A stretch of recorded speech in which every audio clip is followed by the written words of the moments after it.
Good afternoon, everyone, and welcome to the Athletics and Wellness Center on the campus of Earlham College as we bring you Earlham men's basketball non-conference play here this afternoon on the Farm Beer Insurance with Kevin Shear pregame show. I'm Troy Darengowski along with Gerard O'Byrne, and I tell you what, the basketball season is finally upon us. The Earlham men off of an exhibition loss. We'll talk more about that against Fort Wayne a couple of days ago. Now the way that things stack up, that's an actual game for Fort Wayne, but for Earlham, it is an exhibition game. Today they'll take on the Albion Britons, and we'll talk more about Albion coming up in a few moments as well. You know, Gerard, you've seen this basketball team for the Quakers over the last year or so, and of course coming into this year, a lot of those players back from a year ago. There have been improvements, but they haven't quite made it to that next step, and that next step is getting to the HCAC playoffs. From early evaluation, from what you know about this team so far, we're going to learn a lot about these guys today because this is the first time I've seen them officially. What do you like about this Earlham basketball team? What I like about the team is that they got a lot of guards. They like to push the ball. I actually watched them against scrimmage a couple weeks ago, and their main thing that their coach was preaching about them doing was getting up in transition, like to push the ball, and their number one priority is defense. They got a couple of freshman guards that can really dig into you full court. They've got some size this year as well. When you look at Connor Hubbard, I don't know really how much he's going to play in his freshman season just from a standpoint of getting used to college basketball. They list him at 6'10". Sakaleros is back at 6'5". Darrell's about 6'3". They list him at 6'4", but you've got some other guys on this team, including, well, you lose Cheney Zolman because of the knee injury, but it's good to have some size to go along with the guards they have. Definitely a good thing to have some size, and the one thing I like about our Earlham players is they're big, but they can move like they're guards, if you know what I'm talking about. Yeah. Well, here's the other thing about the Quakers, and they call him Q. That's Kawhi Rucker. And Rucker, by the way, led the Quakers in scoring against Fort Wayne. They really like this young man, a junior college transfer. He is about as maybe as athletic as anybody on the basketball team, and he may make the difference in the team this year as well. He could definitely help Earlham with rebounding, scoring. You know, I watched him play last week, and he's a very active. He plays bigger than his size. Yeah. I know he's listed at 6'5", but I see him down low playing with the big 6'10", 6'11", and you know what? He holds his own down there, Troy. Well, this is going to be a test here today against an Albion team. They lost their opener against Case Western Reserve 89-80. We were talking before we went on the air that they're a guard-heavy team. Their guards are very, very good. So you're going to see two teams here today with which I would consider the strength in both teams right now would be their guard play. Yep, and as we see from Albion, they maybe have 3-4 forwards and everybody else is guards. And a lot of them are seniors and sophomores, which means it's an experienced group. And so that's why when you mentioned we're going to learn a lot about our team today is because you're going up against an experienced ball club. They ended up shooting 48% against Case Western Reserve. They're led by James L. Davis Jr. with 18. Jalen Fordham had 15. Arshawn Parker with 13. And Juwan Perry finished with 11 points in that 89-80 loss. When we come back on the Farm Beer Insurance with Kevin Shear pregame show, we're going to hear from the guy who's been through a lot of wars with this basketball team. He's playing in his final year. That is Darrell Hutchison Jr. He is out of Crispus Attucks High School. We talked to him a little bit right before the Fort Wayne matchup. We'll get his thoughts about this basketball team coming up in a few moments right here in Radio Troy Digital Sports.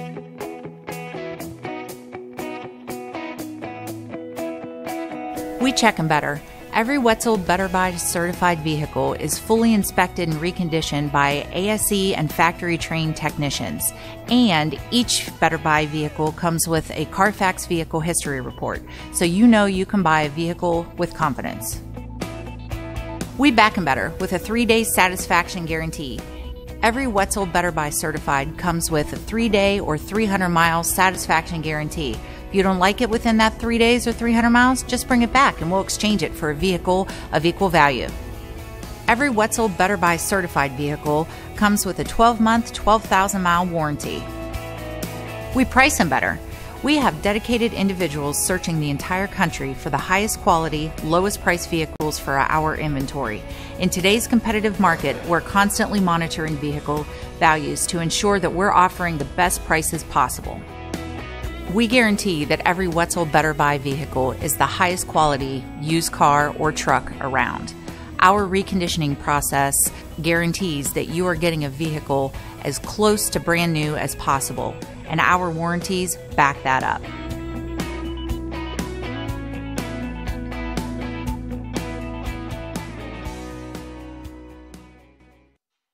Some people are born lucky. Other people take luck into their own hands, avoid stepping on sidewalk cracks, and wouldn't dare walk under a ladder. But whether you were born with luck or make your own, when it comes to your insurance coverage, luck should have nothing to do with it. So talk to Indiana Farm Bureau Insurance today or visit them online at infarmbureau.com to purchase an auto policy. Indiana Farm Bureau Insurance. Stop knocking on wood. Questions about your coverage in Wayne County? Call 765-962-9548 and ask for me, Kevin Shearer. Daryl, as surprising as it was to me, though I knew you're going to be a senior this year, does this time kind of go by really, really fast, and now you realize this is down to your final year? Yeah, it just seems like yesterday we came, me and Zay actually came in, moved in, Barry Hall.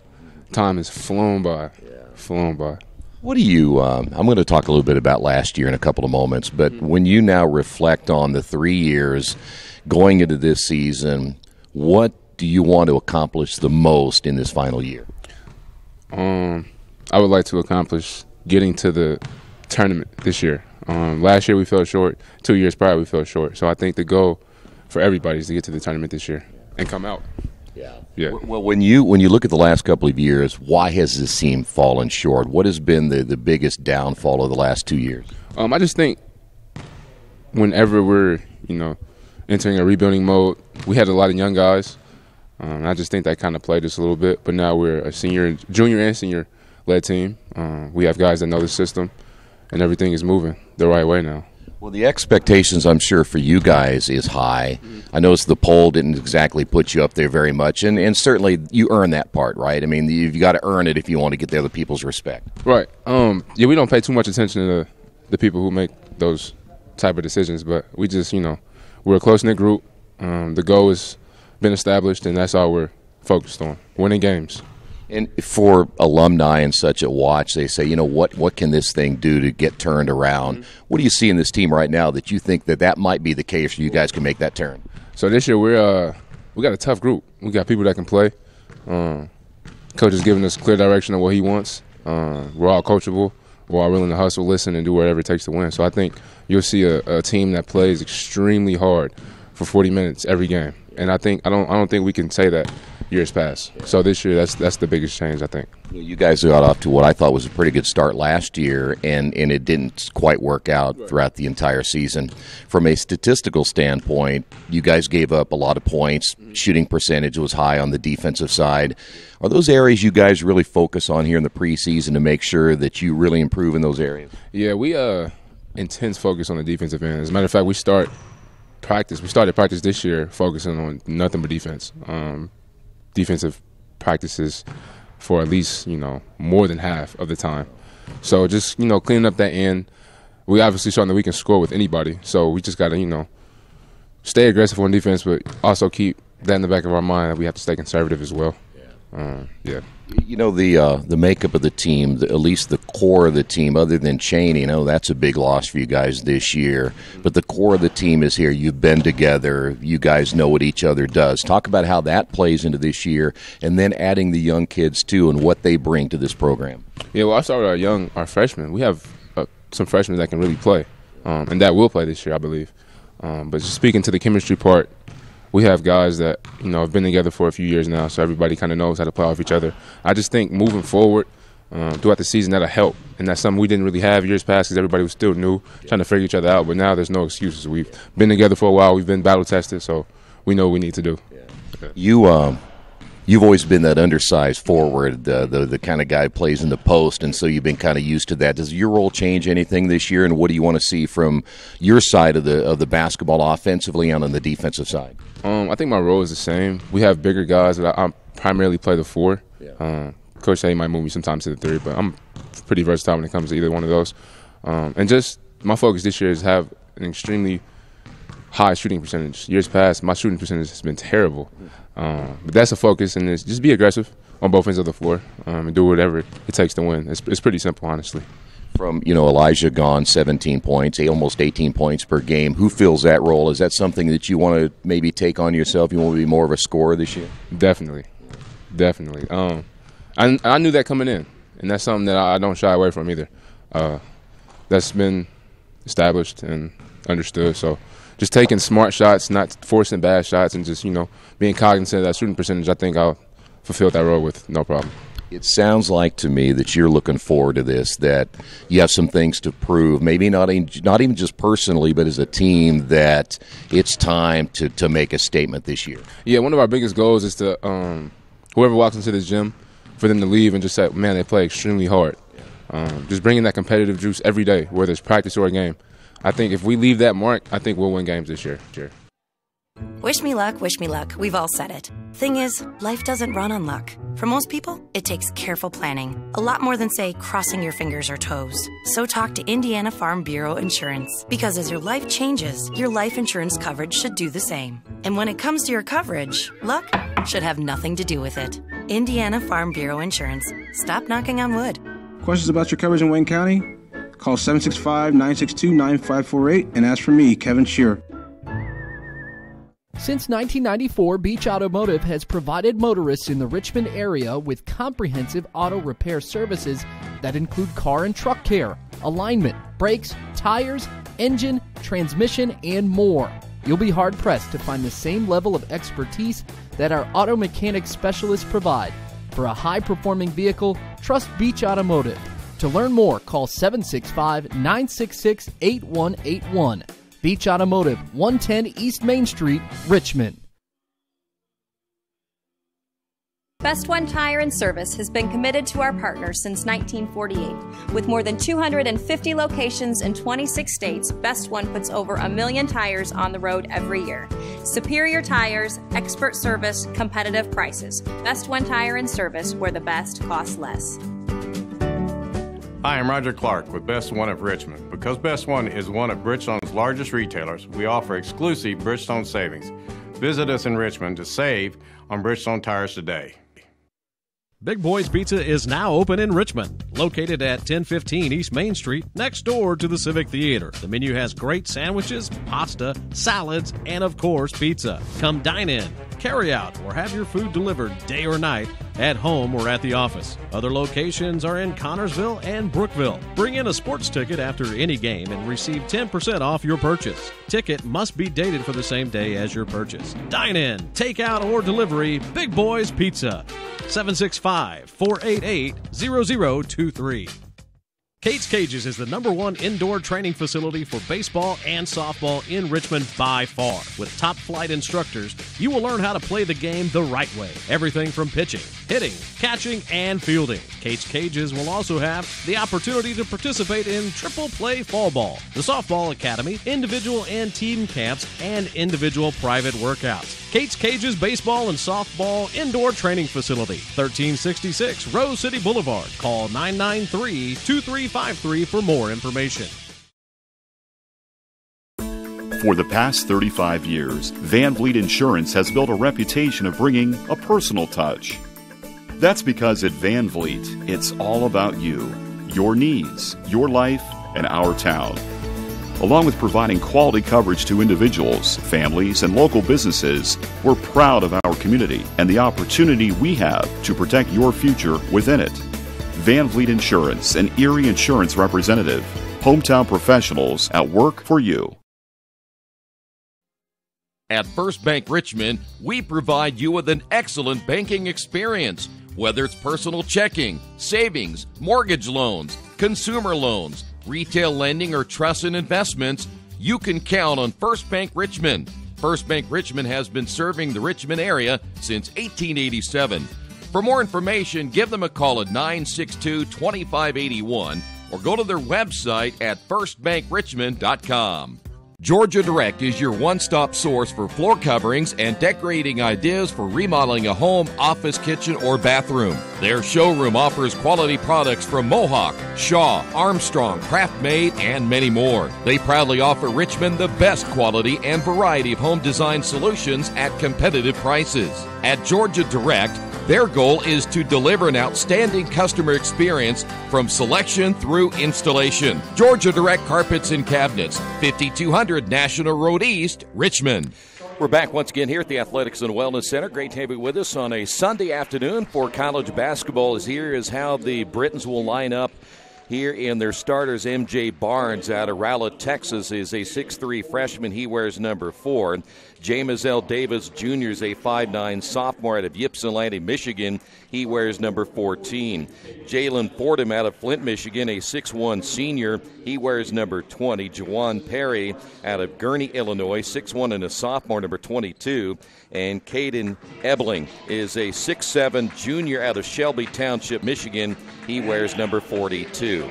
For the Quakers, Kenneth Stallings Jr. wearing number 0 out of Gary, Indiana, gets the start today. Isaiah Ware, a 5'10 senior out of Indianapolis, Crispus Attucks High School. He wears number 10. Tariq El-Dasugi will start today out of Brebeuf High School in Indianapolis, a 6'3 junior, number 13. Blake Bondon is a 5'8 junior out of Crown Point. He wears number 30. And Darrell Hutchison Jr., 6'4 and a senior out of Crispus Attucks High School in Indianapolis. He wears number 35. So there are your starters for both teams. Let's go ahead and talk about keys to this one.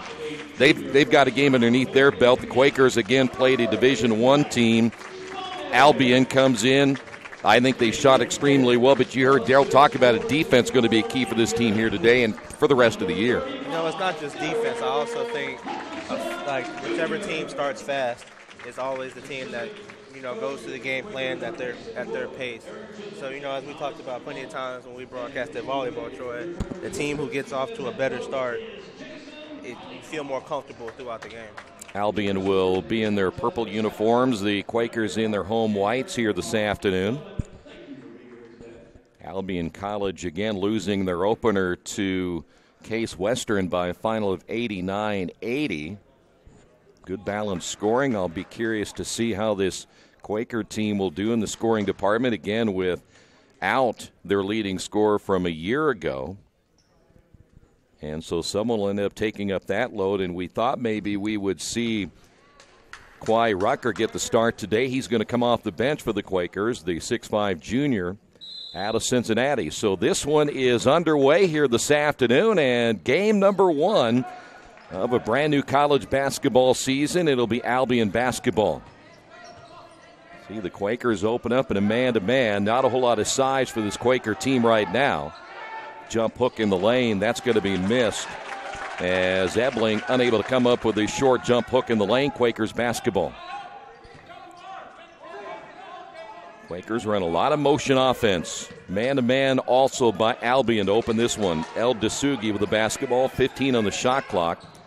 Stallings, shot fake, pull-up jumper good, and the Quakers get on top of this one 2-0. I think you saw in that possession that the Quakers are going to move the ball until they get the shot that they want. So now the Britons with the basketball for the second time here today. Good hands by El-Dasugi. M.J. Barnes has a work it around the perimeter, 14 on the shot clock. Entry pass once again. Ebling looking back to the inside, now spins with his left hand. He traveled with it. There's a turnover. Live stats as we go here this afternoon, as always, on GoEarlham.com.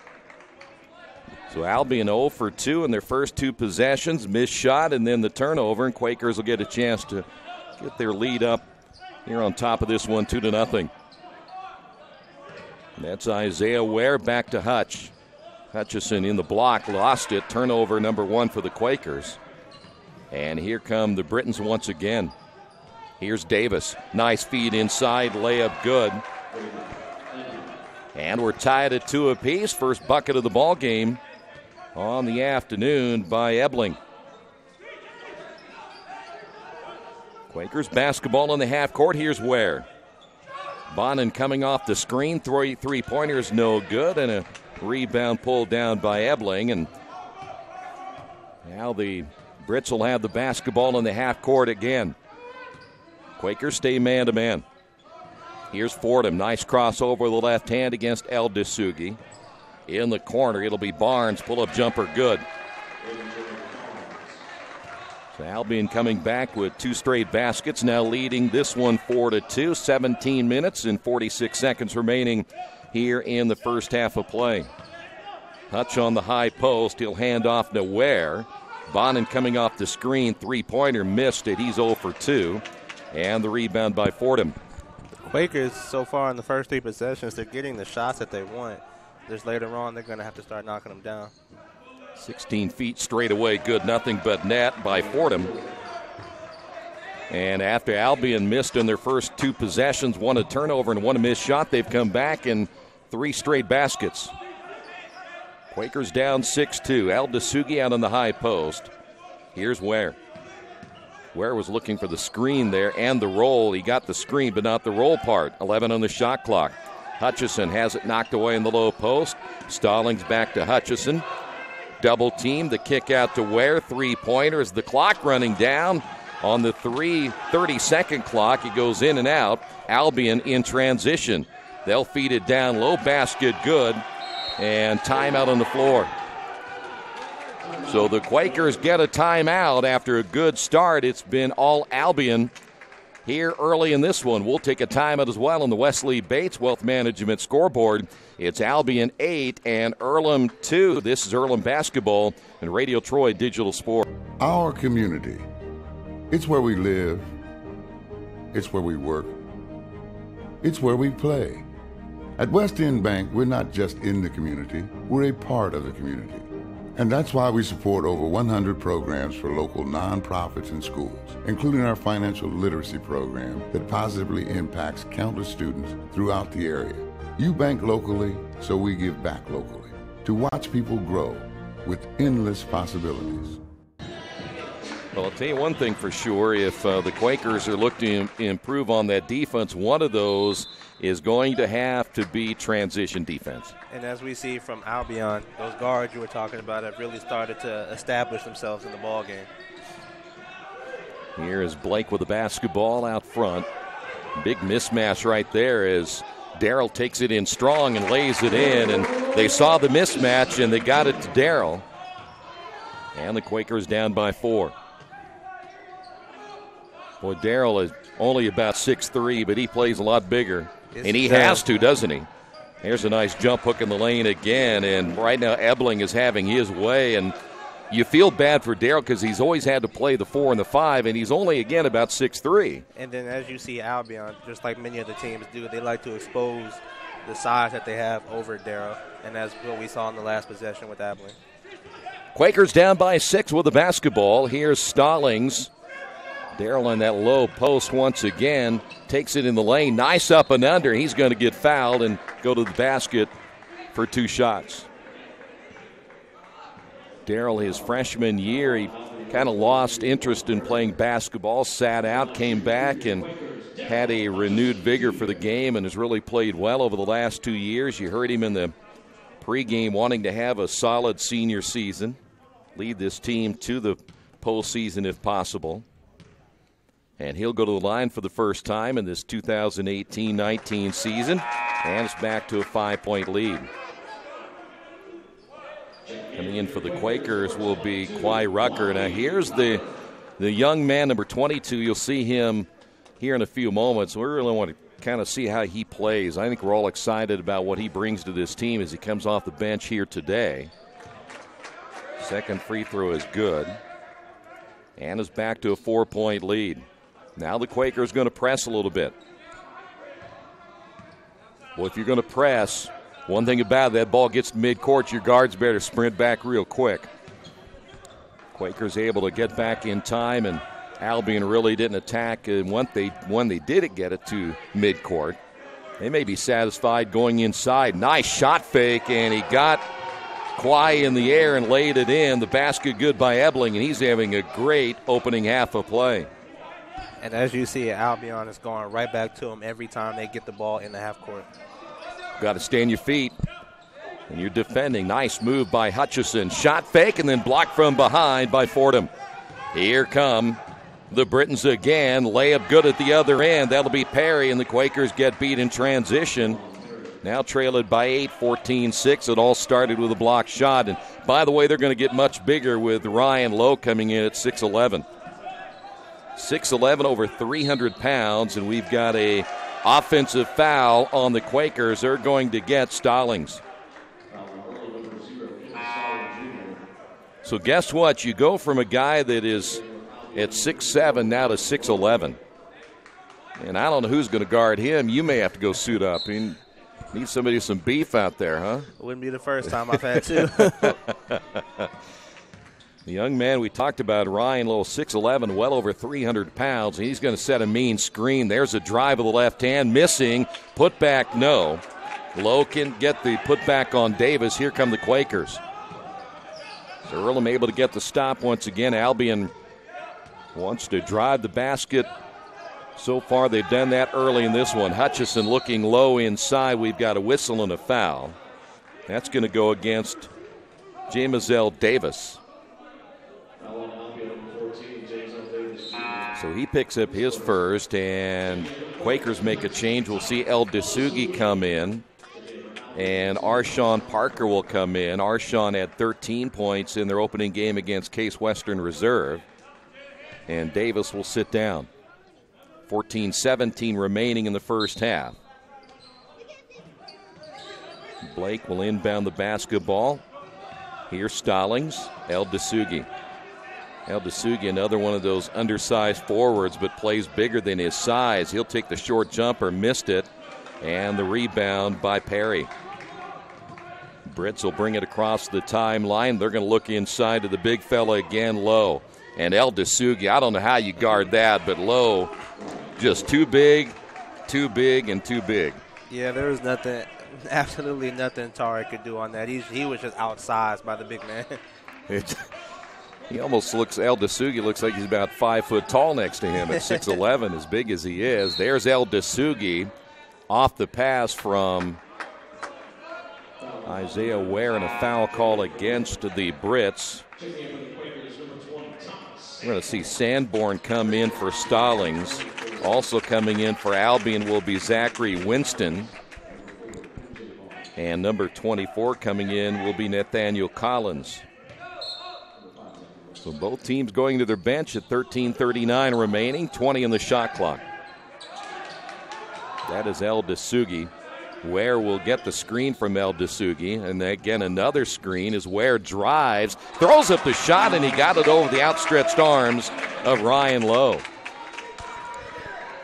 That's one of those mysteries. How did he get it up there?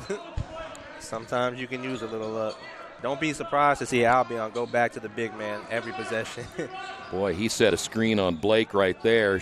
Shot from the corner, three-point bucket is good.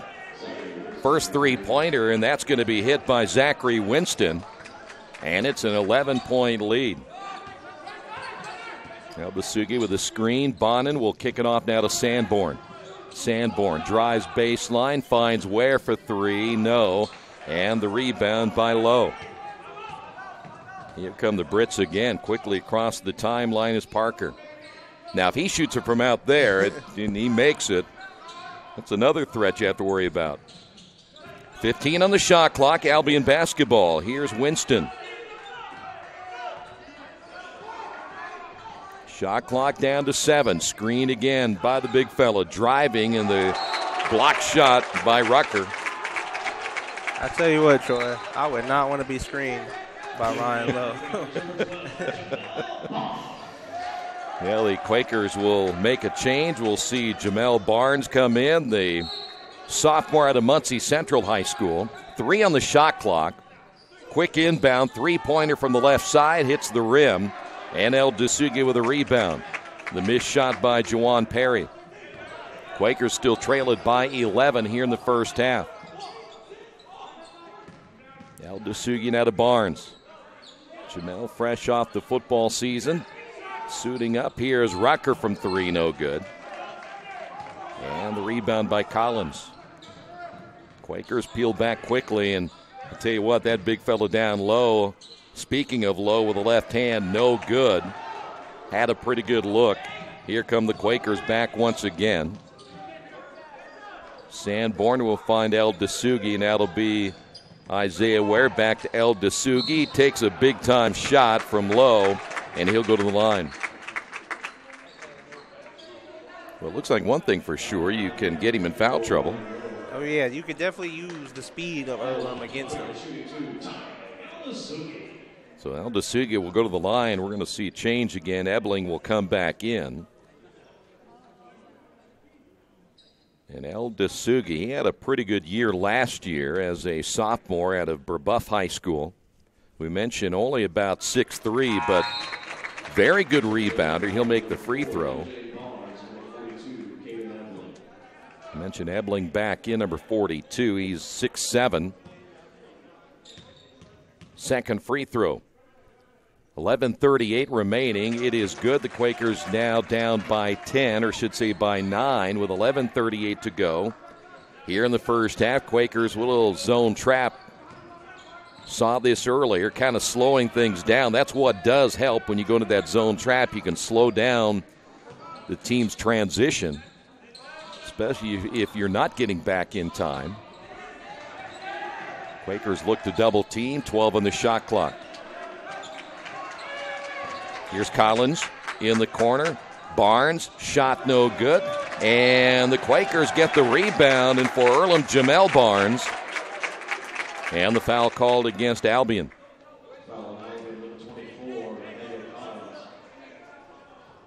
Well, I think the strategy was good, though, to zone trap, make sure that you slow down their transition game a little bit, get them in the half court, and then you're going to have to rely on the inside game to play well, because I still think Albion wants to drive to the hoop, get to their big guy. Yes, they do. And what also helps is because we saw in the first part of the game, the Quakers struggled with Albion's transition game. So now the zone will slow them down a little bit. And as we see a great follow-up by Barnes. Yeah, Jamel missed it, knew where the shot was going, and the shooter always knows if he's off one way or the other, has an advantage. Jamel again following it up. Quakers down by 7. Ebling inside, little jump hook again with the right hand, and Quakers haven't found a way to stop that so far. Ebling's done a nice job down low. Quaker basketball down by 9 here in the first half. Rucker with the basketball. Sanborn cuts through. Ware bouncing back to Rucker. Rucker. Sanborn. Shot fake. Lost it. 8 on the shot clock. Back to Barnes. El DeSugi sets the screen. Barnes forces the 3. Missed it short. And we've got a rebounding foul, or did he go out of bounds? We're going to say Sanborn stepped out of bounds. Problem if you run down the shot clock too much, you end up seeing that everything gets rushed. You probably better start looking at that shot at around 10 seconds. That's the plan for most offenses, but as we saw, Albion had a really good defensive possession right there, so the Quakers could not get the shot that they wanted, and as you said, Troy, forced a rush shot by Barnes. Davis back in now for Albion. And that is Davis with the basketball. Quakers stay man-to-man. 10 on the shot clock. MJ Barnes will give it up now to Collins. Back to MJ in the corner for 3. Missed it. Ware able to come down with a rebound for the Quakers. That one just falls on the floor. Easy rebound for Ware, and the Quakers back in the half court.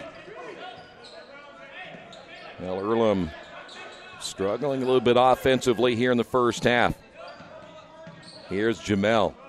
Rucker, nice drive, and dunks it. How about that?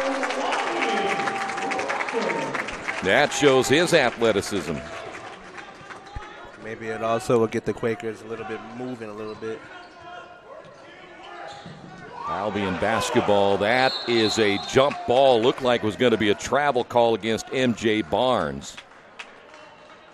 But the possession arrow in favor of the Quakers, and that means a turnover by Albion. Stallings coming back in. Coming in will be Jawan Perry for Albion. And also back into the lineup will be Jalen Fordham.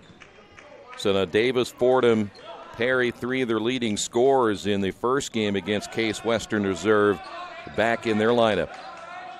Here's Rucker. Rucker off the dribble, lost it, and it's going to be last touched by Fordham. Still plenty of time on the shot clock with 20 seconds remaining.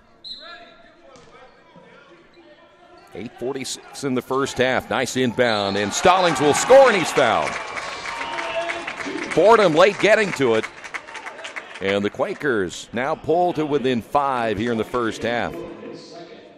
Fordham just picked up number 2. So we mentioned you can follow along live stats and all the sports news on GoEarlham.com as we go here this afternoon. The free throw is good, and Jamel Barnes coming off the bench, providing the Quakers with a spark on offense. Zone trap again for the Quakers. Albion able to get it across the timeline. On the drive, here's Davis. Feeds inside of the big fella, and Ebling scores again, and a foul called on the Quakers. By the way, if you're curious about Ebling, he now has 12 points here in the first half. And he'll go to the line once again. That foul's going to be called against Thomas Sanborn. Sanborn is about 6'5", so he is undersized as well. And Sanborn also, just from a physical standpoint, not quite the same bulk that you see in Ebling. So now the Quakers down by 7. Rucker on the high post. Stallings, fadeaway jumper, and a foul call.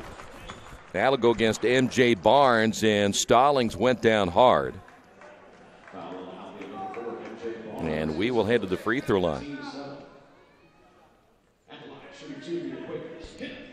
Stallings has been a part of this program for the last 2 years out of Bowman High School up in Gary. And the Quakers, by the way, were perfect from the free throw line in that exhibition game against Fort Wayne, and so far shooting the free throw well here today. And coming into the lineup will be Devin Holmes, 6'5" freshman out of Redford Township, Michigan. Now for Albion. Second free throw's up, and it rims in and out. And Albion basketball coming up on the 8-minute mark. Lakers really playing much better defensively here in the half court. Got to stop the inside game at some point. Good look at Davis. He'll back away, gets the screen from Ebling. Davis on the drive. Shot fake, pull-up jumper, no. And the ball goes out of bounds, and they're going to say it was last touched by Albion. And it'll be Quaker basketball. That Jawan Perry, the last to touch it for the Brits. And we're down to 7:48 remaining in the first half. By the way, we haven't seen Darrell in a while. Hutchison's been on the bench for the last several minutes. Here's Rucker in the high post again. This is a very small lineup now for the Quakers. Rucker, and as he turns, they get him for the travel. Quakers in that matchup against Fort Wayne really didn't turn the ball over that much, surprisingly, against a Division I team. They're out-rebounded severely in that contest. Well, that was another contest to where we were just outsized. Oh, yeah.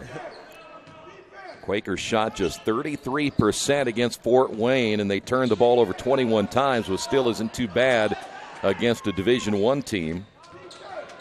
In that opening loss, 112-51. A little jumper in the lane is good. Get that bucket there to M.J. Barnes. And the Quakers start to make a little bit of a run, and Albion comes right back and ups that lead now 26-18. Sanborn dribbles to the baseline, back to Jamel Barnes. Rucker, handoff to Stallings. Stallings losing the handle. Rucker there to pick it up, and now Rucker drives in the lane. Shot on the way, no.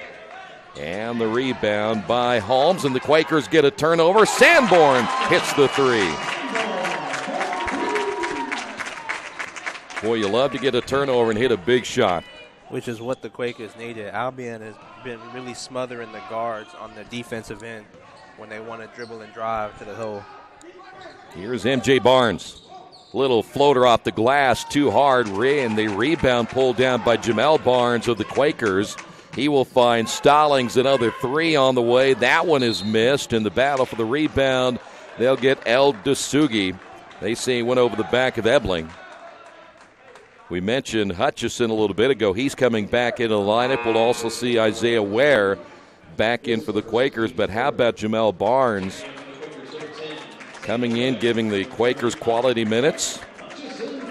El Dasugi will sit down as well. Well, I'll tell you one thing. I don't know if you're going to keep Rucker out of the starting lineup for very long. If he can develop that outside shot, I'm not exactly sure if that's his forte, but he's got too much athleticism to keep out of the lineup. And there's your defensive presence. Quakers unable to come up with a loose basketball until right there, and there's Rucker. Sanborn, three-pointer. No. And the rebound, there is Ebling as he takes it away from Hutchison, and the foul will be called on the Quakers. They got Stallings.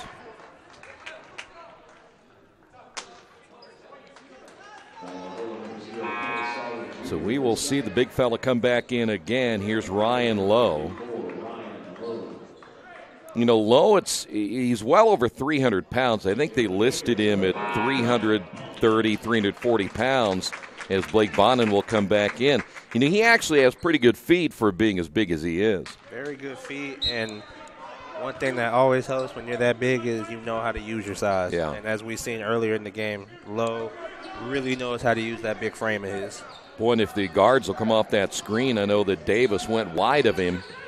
Nice move to the inside, but a 3-second call. Now, there's the other thing that Ryan kind of planted himself after that screen. But I always talk about those guards. If they'll come out that screen tight, and they make the guy move too much, and then he settled in the lane. Looks like we have a timeout on the floor. Quakers going to get the timeout right here. We will take a timeout as well on the Wesley Bates Wealth Management scoreboard. Quakers trail at 26-21. This is Earlham Basketball, Radio Troy Digital Sports.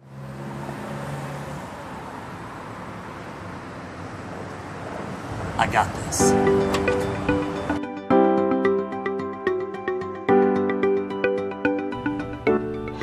I got this.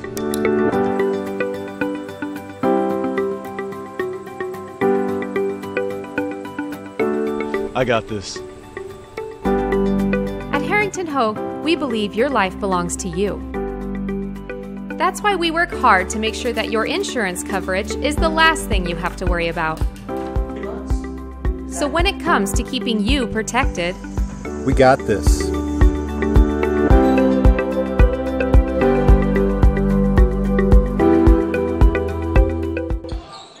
Quaker basketball following the timeout.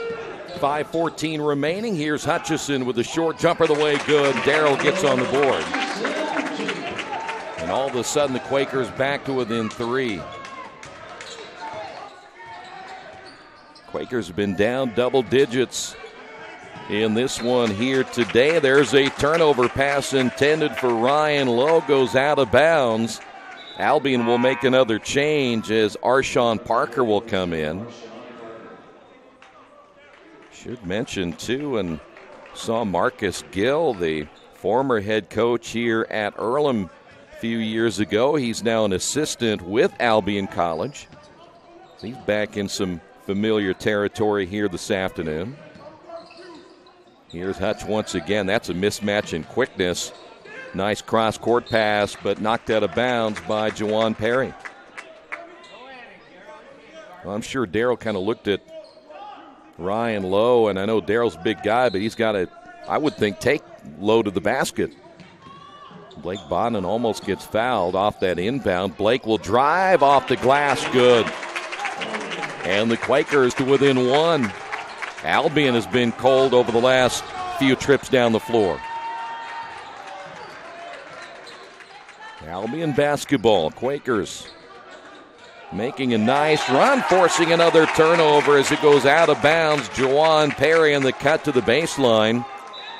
And let's see if Albion may be ready to call a timeout here. If they can't get their offense rolling, they're going to go back to their bench. We'll see Zachary Winston come in. So they've had 2 straight turnovers. We'll give Earlham credit, though, Gerard, for hanging in there. I mean, they really could have folded at one point, being down double digits, but patiently got themselves back in this one with Darrell on the bench. That's one thing that we've learned about this team so far is that like you said it right, Troy. They could have easily gave up so far, but they fought their way back and cut the lead, which was once double digits to 1 point. We've got a offensive foul? Yes, good call on Perry. Turnover again for Albion. Blake able to take the charge, and Earlham, boy, saw Isaiah Ware get in the lane. I think he was thinking about either he was going to pass it to Darrell off to his left, and he shot it, almost made it. So now the Quakers have a chance here to take the lead with just under 4 minutes remaining. Hutchison bypasses the screen. Pull-up jumper, good. And Earlham has come back now to take a 1 point lead here in the first half. Nice run by Earlham. Here's Winston. The feed inside. Darrell with the steal. Quakers have the momentum. Here's Bonin. Shot fake, takes it baseline, the kick out, Isaiah for three, no. And the rebound pulled down by Perry. Here come the Brits. This is Davis. Back to Perry, drives and scores. Well, they needed that bucket. They were on a little bit of a drought over the last few minutes. More changes coming both ways. We're going to see Ebling come back in. He's been a one-man wrecking crew for Albion. Here's Hutchison again, this time over the outstretched arms of Lowe. Can't get it to go. Here come the Brits once again. They want to run, and we've got a blocking foul called against the Quakers. That'll go against Rucker. And we will head to the free throw line as Devin Holmes, the 6'5 freshman. Quakers now down by one here in the first half. Earlham, after today, they're going to be right back in action coming up in just 3 days. They'll take on Wabash. And that'll be a tough matchup here at the Athletics and Wellness Center. Eldasugi back in, as we mentioned. Ebling back in as well for Albion.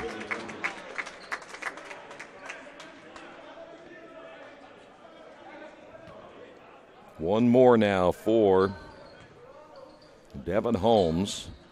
And he misses off the back of the rim. Three Quakers there to get the rebound, and it was Darrell who took it away from Eldasugi. And Darrell meant business on that rebound. He would have probably knocked out his grandmother to get that rebound. Darrell at the high post again. Here's Sanborn. Darrell trying to post up. Tried to kick out, throws it away. He had the double team coming. He saw it, but just not a good enough pass to get it out of there. Albion with now the 2 point lead. Drive in the lane, the left-hand shot. That's a pretty shot that time by Davis. One thing about guarding somebody like him, you really can't guard him one-on-one. You're going to have some help. Bonin across the timeline. Eldasugi will now swing it to Sanborn. Bonin between the circles. Nice backdoor cut. Layup good. Thomas Sanborn. Boy, they've probably done that a lot, both from the same high school and have played 2 years together here at Earlham College. Always nice to have that chemistry, huh, Troy? Oh, boy, no kidding. Left-hand shot, that's a wild shot, no good by Collins. Probably not the shot you're looking for if you're head coach Jody May.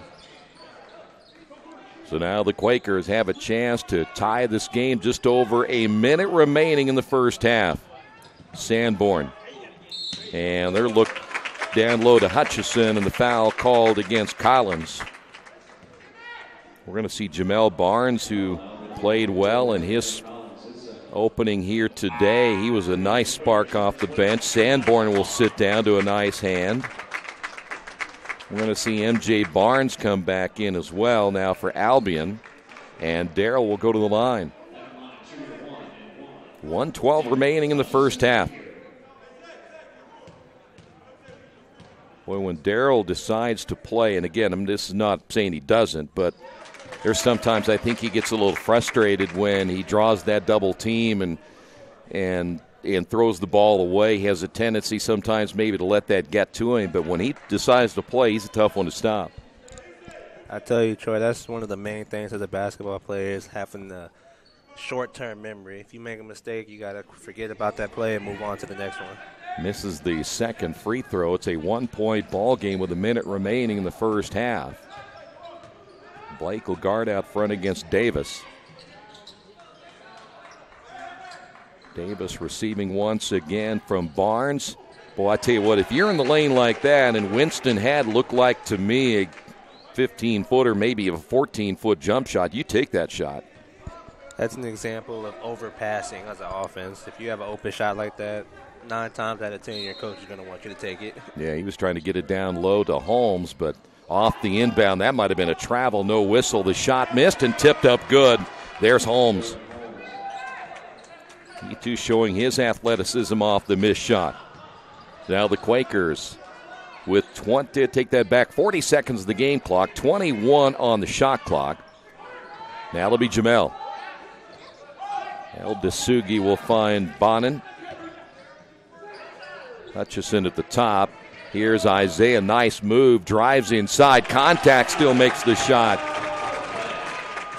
Shot clock is off, 18 seconds remaining in the first half.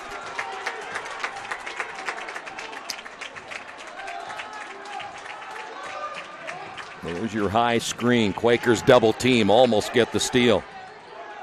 Three-pointer, and wait a minute, we've got a whistle and a foul call against Albion. Ebling is going to be called for the foul. That's a turnover there for the Brits, and so the Quakers, with 3 seconds remaining here in the first half, have a chance to regain the lead. They'll have to hurry. Here's Jamel. And he throws that one off the back of Hutchison. I think he was intending that one for Bonin down in the corner. And he hits Darrell. Darrell took one off the noggin. Darrell kind of looked at him like, what are you doing? That'd be like one of you guys if your quarterback hits you in the back of the head with a football. 0.7. Enough to get a shot off, but still you'd have to really get a really quick release here at 0.7. Anybody ever hit you in the back of the head with a football? No, they haven't, but one thing about us football players, we have protection on our heads. Darrell. Well, if Darrell got hit one with the sharp end of a football, which I know it didn't seem sharp, but it does to a basketball. So now the last opportunity here for Albion. It'll be Ebling who will inbound the basketball. He's going to throw it toward the basket. The big fella inside low. They brought him in to try to tip it in at the buzzer, and that's going to do it for the first half. We have made it to halftime. When we come back, we're going to hear from Blake Bonin, the point guard for the Quakers, and get his thoughts on this season. We talked to him right before their matchup against Fort Wayne. We'll hear from the junior guard in a couple of moments on the Wesley Bates Wealth Management scoreboard.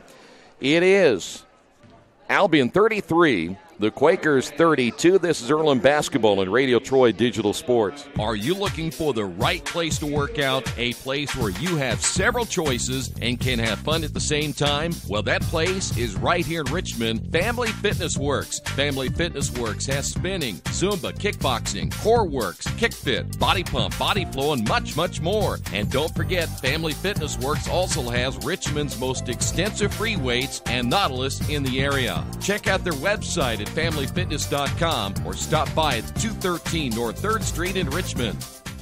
Hey, this is Steve, and out at Jiffy Lube the other day, a customer came in and said, Steve, this was my 100th oil change on this car, and you've done them all. Hi, my name is George Farrell, and I've been coming to Jiffy Lube for over 14 years.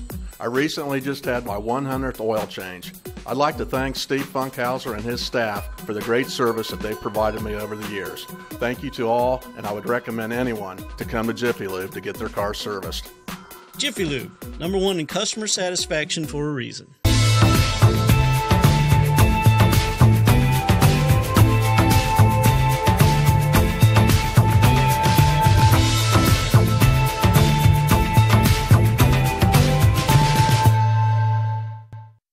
Finding just the right used car can be a daunting task unless you shop at Tony's Car Sales in Richmond. Hi, this is Troy Naragowski. I can guarantee you one thing. Tony's professional staff will help you every step of the way without all that pressure of buying a new car. Hey, I bought my last 2 cars from Tony's, and it has been a great experience every time. Tony's has lots of one-owner cars, SUVs, and trucks ready for you today. Tony's Car Sales, 250 National Road West in Richmond. Hello, my name is Kyle Schwarzkopf. I'm the manager of Kyle's National Road Auto, in business in Richmond since 1979. We employ ASE certified technicians, and we have over 80 years of experience. We work on all domestics and most European and Japanese cars. Give us a call at 966-1555. Kyle's National Road Auto Service. My name is Kyle Schwarzkopf, and I approve this message. Little Sheba's Restaurant and Zini's Place. Come join us in Richmond at 175 Fort Wayne Avenue or at our newest location in Centerville at 129 East Main Street. Grab one of our gourmet pizzas, a deluxe sandwich, steak or fresh salad, and an ice-cold beer or your favorite wine. Featuring live music every Tuesday, Friday, and Saturday, plus more in our smoke-free environment. 10% discount with a valid student ID. It's better than being home. Mancino's is family-friendly, serving fresh grinders, pizza, pasta, and salads daily. They serve great food priced for family budgets. And whether it's one of their homemade grinders, salads, or pizza, there's sure to be something for everyone in your family. Our baking process may cost a little more and take more time, but the end result of freshness and flavor make the real difference in all of Mancino's award-winning products. Mancino's of Richmond. Give them a call at 966-1161 or go to their website, mancinosofrichmond.com.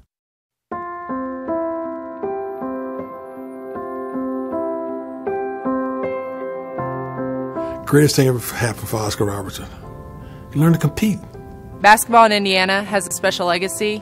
It starts with the coaches, develops with the fans, and ends with an amazing community support.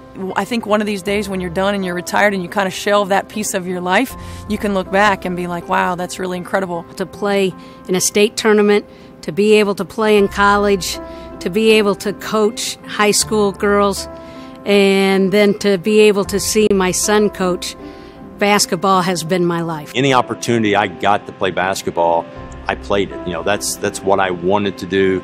That's what I love doing, and still today I love the game. And every time Dad put me in, I think as a freshman, sophomore, there was booing. And then the exciting turnaround when I was a junior and senior, every time he took me out, he got booed. So those were fun times. Basketball got me an education. Got me to be a worldly person as far as reading articles. Got me to be artistic and understand the cultures of the world, the ballet, the opera. It just opened up your whole mind and thoughts about things other than what you can reach out and touch. Because I never dreamed of going to college, and basketball gave me the opportunity to not only go to college but play professional ball, and I've been around it my whole life. I'm 58 now, and I've been involved for a lot of years. Where else can you walk around? I'm a 65-year-old man, and people say, George, oh, I remember you in '69 with your high school state championship team. I saw you at Butler. I mean, it's incredible. This is the only place here in Indiana that happens.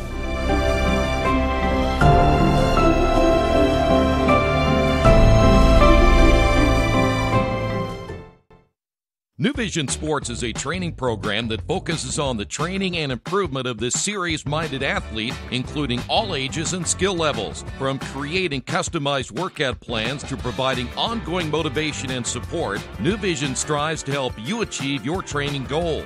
Their trainers use a variety of effective workout plans based on your specific goals. New Vision Sports, 977-5831, or go to their website, newvisionsports.com. That's New Vision Sports with a Z. Blake, let me ask you a little bit first off, as now a captain of this basketball team, talk about that leadership role, something that hasn't happened for you the first couple of years. How do you take that, and do you welcome it? I mean, I think Coach Polikoff has a lot of trust in me and has put a lot of trust in me and given me this role. I think he picked me, Daryl, and Zay because we've been pretty vocal, pretty loud in practice, and I think the three of us know how to rally the guys, and I hope that they want to follow us, and I hope that we're doing a good job of that. So, do you mind getting on other guys if they're not quite ready to go the way that you maybe feel they should be? I'm more of a positive guy. Okay. I try and keep things positive when things are going negative. I try and lift up my teammates. I try not to bring any negative energy because if there's any negative energy, I just feel like we go downhill. So, yeah. What did you learn over the last year or so about this basketball program to try to now know that you've got to get it to another level and do it as quickly as possible? Because some of these guys, this is their last go around. What do you want to see happen this year, and what's it going to take to get that program to the next level?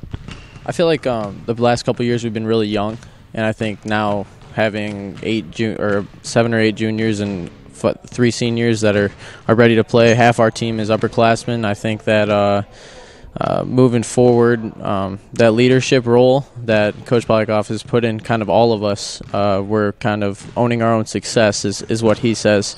And I think that's kind of our motto this year, and we're looking to make a run. So, and it has been, I mean, you're a junior now, so you've kind of seen this progression. Has it been frustrating the last couple of years, still knowing that you're young, yes, but trying to get to this level? I mean, the past couple of years, they are what they are. I feel like every basketball team, if they're young, has struggling points and struggles at the beginning. But I think over time, our team has really built a connection with one another, and I think that we're all on the same page for this season, and we all have high hopes for what's coming. So I'm going to ask you about this team here as you see it right now before you head to your first couple of matchups this week. Last year, defense was a huge problem, and you know that. I mean, if you look at the percentages, your opponents were shooting 49% per game, which that's hard to win basketball games. They're shooting like almost 40% from three. How have you guys adjusted to that to make sure defense is better this year? I think that we've kind of raised our defensive intensity. Towards the end of the year, last year, our defensive intensity was raised to the point where we won it. We won a couple games at the end of the year. Beating Mount St. Joe was a big step for us at the end of the year, and I think that installing this defense I think it fits our personnel well, and we've worked on it from last year, and now we're transitioning to this year, and I think we all kind of know what Coach expects and what he wants from us, and if we do that, I think it'll work and we'll be all right. Has that been the biggest emphasis of camp so far? Is you're going to have to play defense better? Yeah, we've really focused on our defense. I think we're very offensively talented, and if we can tighten things up on the defensive end, I think we'll have a full game and we'll be all right. So, you speaking of offense, you lose your leading scorer. Elijah's gone. You don't have Cheney back this year, which hurts you in the rebounding and the offensive side. Who takes up that scoring slack and the rebounding as well? I think that all of us kind of pitch in our scoring. Looking at the scrimmage, I don't think anybody scored over 10 points or 11 points, and I think the scoring was pretty spread out. So I think we're sharing the ball well, and we're working as a team, and I think that's kind of how we're dealing with the loss of Cheney and Shar. So. How have you guys worked in the younger guys to make sure their roles are where they need to be and also make them comfortable in the chemistry of this basketball team? I think from day one, all of us have been very welcoming of the freshmen, and I think they've adjusted to what we expect of them, and we just expect them to work their butts off every day, and that's all we can ask of them. So I think they're doing a really good job so far. You know, rebounding, as I said, was one of the keys to last year, but now you got a kid that's about 6'10", and I haven't seen him play yet, but have you gotten kind of a feel? Is he going to help you in that rebounding department? Yeah, Connor's a big guy. I think his presence in the paint is going to help a lot. I think that we struggled rebounding last year, and I think him being 6'10" will help us a lot. But he still is a freshman, and he has room to grow, so we're hoping to push him in the right direction. All right, you get into action this week. Talk about what it means now to finally get a chance to play, and let's just go right into it. It's not going to be easy early. It never is early in the season. What do you expect this week? Well, taking on IPFW on Thursday, playing a D1 team is always tough. We just got to go in with positive energy and a mindset to just go in and compete the best that we can, because it's going to be a tough game. And then Albion on Sunday, home opener. We're excited. I think that we have a good chance to win, and with the upperclassmen that we have, I hope that we can get a good start to the season. So, yeah. All right. My last thing is, do you have certain expectations as a player to say, listen, we should be here in the first couple of games? Are you going to just say, listen, let's take it game by game and see what happens? I just want us to take it game by game. We haven't been too successful in the last couple of years, so I think looking too far ahead would be a mistake. I think taking each game game by game will kind of put us in a good direction to succeed. So.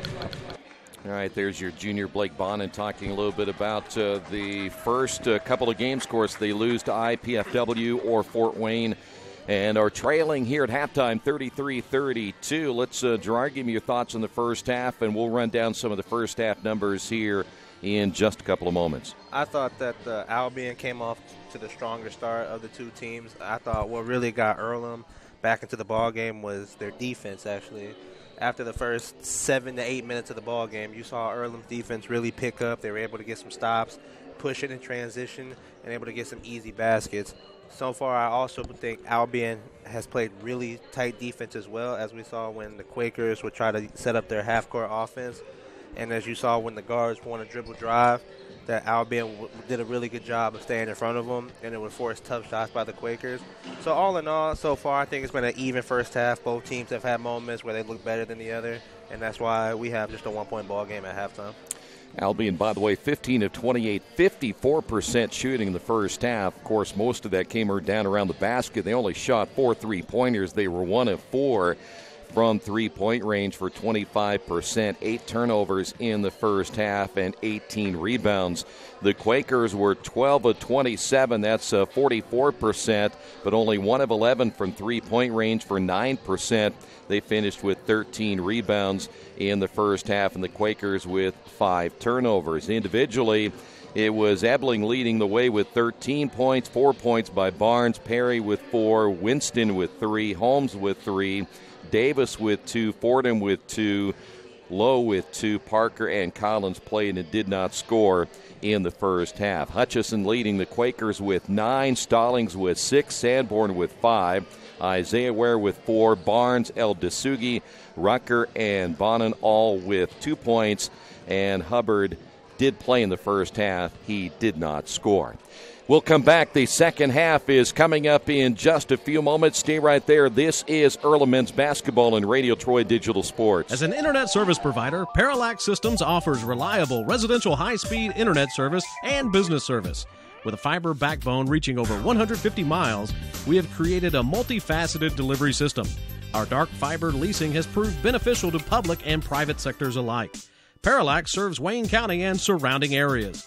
Parallax Systems, when speed matters, a division of Richmond Power and Light.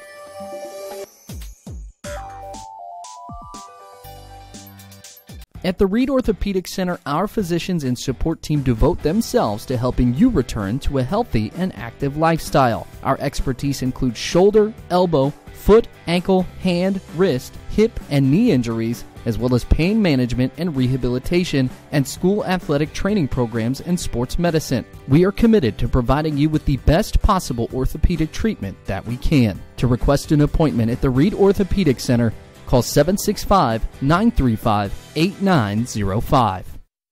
For over 30 years, Reynolds Plumbing has been keeping the Richmond-Wayne County area running. Whether on commercial properties, restaurants, or residential, they've done quality plumbing, heating, and air work for thousands of customers. In a small town, a company like theirs cannot stay in business for as long as they have without being very good at what they do. It's not just about quality work, it's about customer service. If that's the kind of experience you want on your next plumbing or HVAC job, then Reynolds Plumbing has you covered. Call Reynolds Plumbing today at 966-0994.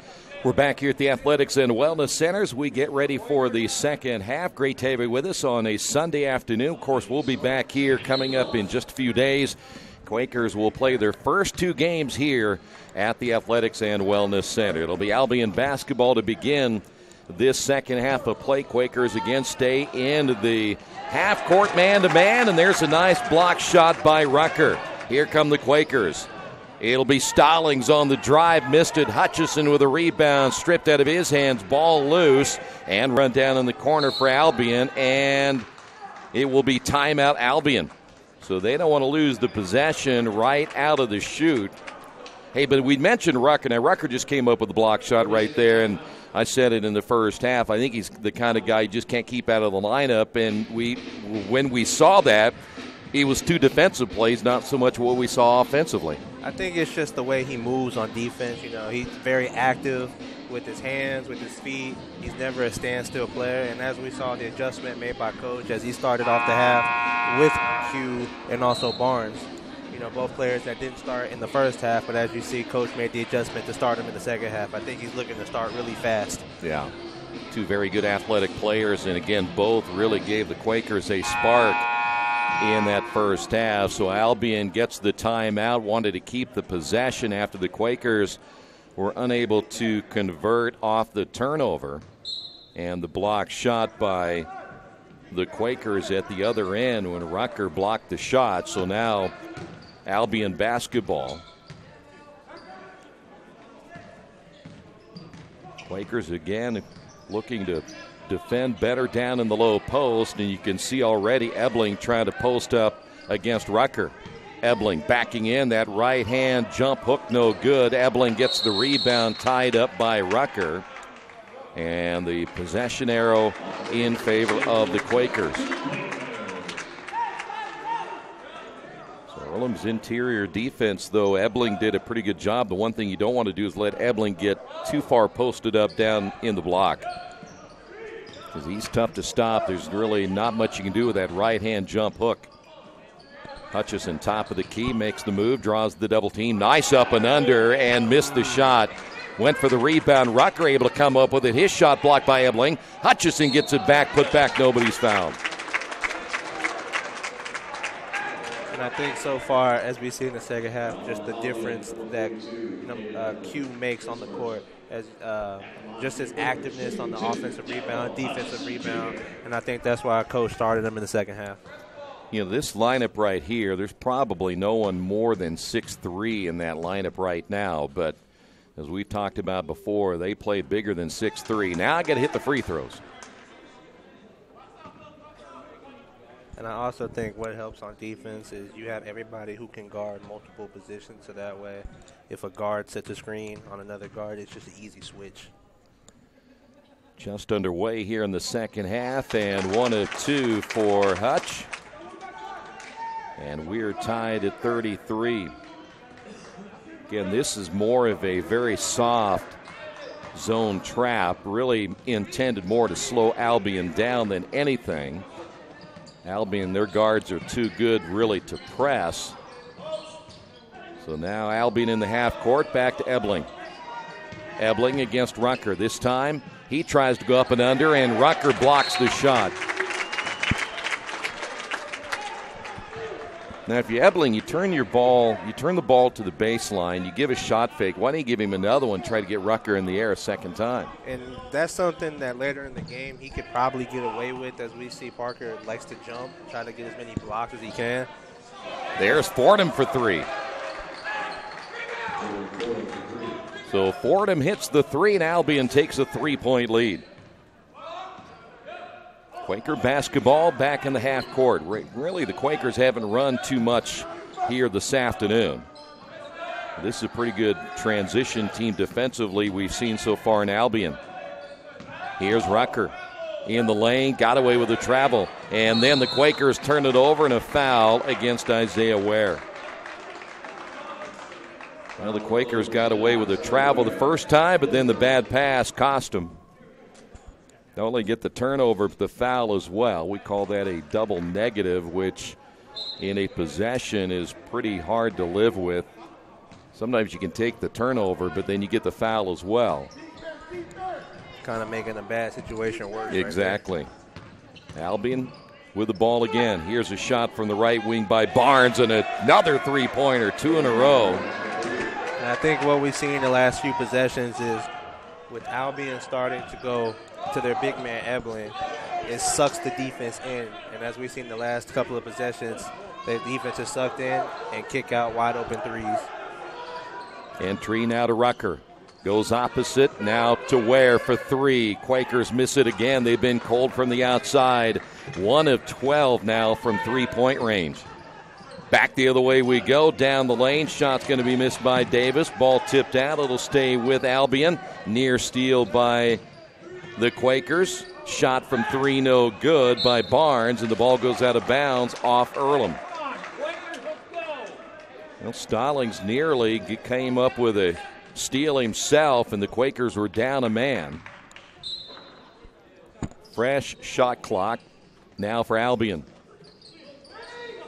They're going to look inside Ebling again, and the angle, not a very good one that time by M.J. Barnes. You really need to get yourself over a little bit more and give him a better ball to work with. I think it was just a rush possession. He wasn't able to really establish himself in the post yet. So I think as Albion guard Perry just has to take a few dribbles to his right, get the better angle, and get a better feed for your big man. 16:52 to go. A couple of threes in a row now by Albion, and they lead it by 6. Quakers cross-court pass Stallings. Nice drive to the hoop. Blocked from behind by M.J. Barnes. Here come the Brits once again. They want to run. Here's your big fella. Takes it in the lane. Missed it. That's Ebling. Took that one dribble. Might have cost him a little bit. Hutchison back the other way, and they're going to get Darrell on the offensive foul. Jason Polikoff quickly up off the bench. Didn't like that call.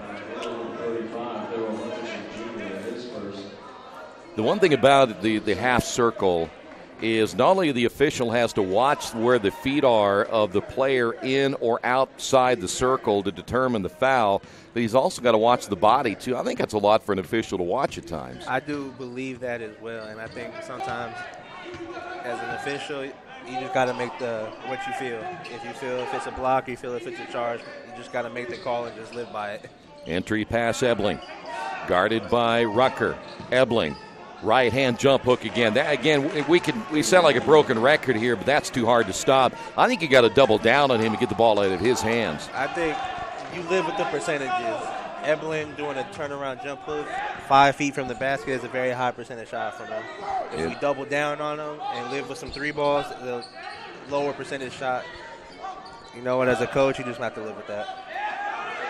10 on the shot clock for the Quakers. Ware driving down the lane, no. And gets it back from Ebling and lays it in. Nice hustle by Isaiah Ware.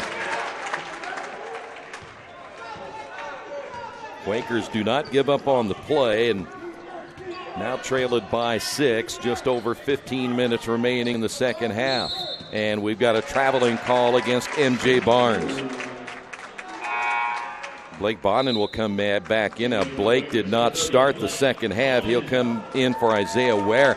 Quakers, their bench has only gone 3 deep. So they're not playing a whole lot of guys today. No, and I think coaches are going to stay with that kind of rotation all year to where he's not going to really play a lot of guys. He has his 7 or 8 guys that he trusts, and that's what he's going to roll with. Blake backdoor cut. Layup good by Stallings. You know what, Troy? That was probably one of their best offensive possessions we saw all night. They moved the ball around, and they got one of the easiest shots that I've seen from the Quakers all night. Back the other way we go. The feed inside Ebling, and it goes out of bounds. And it's going to go off of, well, you can take either Ebling or the guy who was standing out of bounds. When it touched him, it was Jalen Fordham. We're going to see Ryan Lowe come back in, the 6'11 post player. Davis coming out. Ebling coming out as well.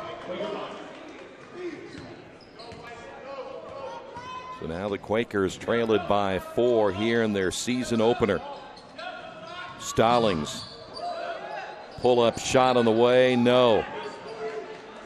Back the other way. Here come the Brits again. Jamel Barnes going for the steal against Arshawn Parker. Lob inside. 6'11 is big. Gets another rebound. Knocked out of his hands. Put back good by Perry. Off the miss by Rowe. Well, he barely has to reach up there and put that ball in, does he? But what also showed on that possession is where too many Quakers were watching when he missed the first initial shot. You know, Parker, had to defend the shot, and he's also trying to rebound. He needs some help from his teammates on crashing the boards. Here's Rucker. Back again to Barnes. 10 on the shot clock. Hutch short on the shot, and the rebound by Winston. Albion basketball leading it by 6. Here in the second half, Quakers will come back with El Dasugi. Here's Perry. Quickly picked up by Barnes, and that'll be Fordham. Fordham, nice crossover in the lane, stripped out of his hands. Turnover by Albion. Here's Rucker. Look out at the other end. He lays it in. He wanted to dunk it, though. Wisely decided after he got off balance to laid in off the front of the rim. And the Quakers down by 4. Albion looking inside. Boy, I tell you what. that's not even fair. You almost feel bad for Parker trying to stop that. Ryan Lowe dunks that one at 6'11", 300 plus. Here's Jamel, shot short. Quakers cold from the outside again. And here comes Albion. In the corner, three-point shot on the way by Perry, no good. Rebound, and there he is again, Ryan Lowe. It's like me playing against my son. It's a mismatch. He didn't even have to jump on that ball, just fell right to him. Boy, we'll take a timeout as the Quakers need to get a timeout here in the second half on the Wesley Bates Wealth Management scoreboard. Quakers trail at 47-39. For over a century, Richmond Power & Light has been providing safe, reliable energy to the citizens and businesses of Richmond and the surrounding area. Through their dedicated and talented employees, they are advancing their tradition of exceptional service through new technology, training, and efficiency in everything they do. Richmond Power & Light provides reliable, low-cost energy and technology services in a customer-focused, environmentally responsible, safety-conscious manner. Richmond Power & Light. Together we make powerful partners. Hey, I want to remind you, when you're visiting the Richmond area, there's one clear place to stay. That's the Best Western Classic. At the Best Western Classic, you get the most amenities available, including indoor pool, fitness center, conference space, free buffet breakfast, free Wi-Fi, and, of course, a clean, quiet, comfortable room. Best Western Classic of Richmond, 533 West Eaton Pike. Well, the numbers are going to show when you start looking at the statistics that the shooting percentage for Albion is going to look pretty good, but they're getting most of their shots within 5 feet of the basket. And as you see so far in the second half, the only way the Quakers have really scored is transition. Every time they do a half-court offense, Albion's defense has just smothered the Quaker guards, and they just can't get anything flowing in the half-court offense. By the way, Quakers now 1 of 13 from three-point shooting. They were only, I think, 7 of 21. I'll take that back. That shot is on the way and missed. And by the way, the Quakers get big as well. We're going to see for the first time Connor Hubbard come in at 6'10", so the Quakers get some size. Here's Bonin now to El Dasugi. I want to check the Quakers' numbers in their last game against Fort Wayne as that shot is missed from three-point range. Quakers again only shot 33% against Fort Wayne. We're going to go big, and that's going to be a traveling call against Ryan Lowe. So you get a little bit bigger, and it helps.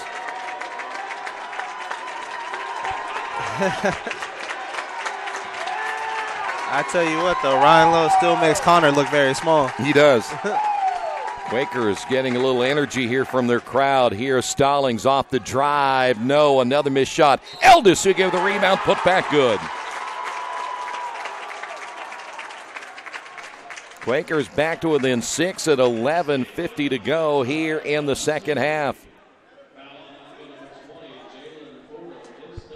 Well, I was curious. I wanted to see the big guy play for Earlham. I haven't seen him play yet. And at least your presence of 6'10", and Quakers haven't had somebody 6'10", I don't think, in a long time. Just having somebody of that presence in there certainly helps. He's definitely going to help on the defensive end.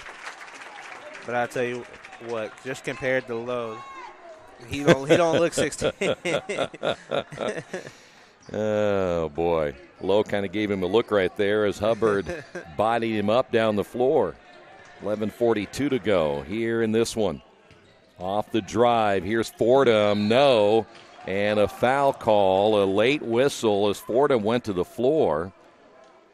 And I think they may get Hubbard. Yeah, they're going to get Hubbard. 6'10", out of Osgood, Indiana, played at Jack Sendell High School. That is a smaller high school in the state of Indiana, but still, you'll take somebody at 6'10". So we will head to the free throw line. 2 shots here by Fordham.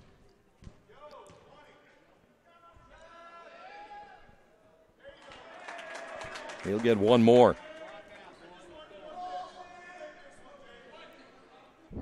By the way, you can check out the Quakers schedule on GoEarlham.com.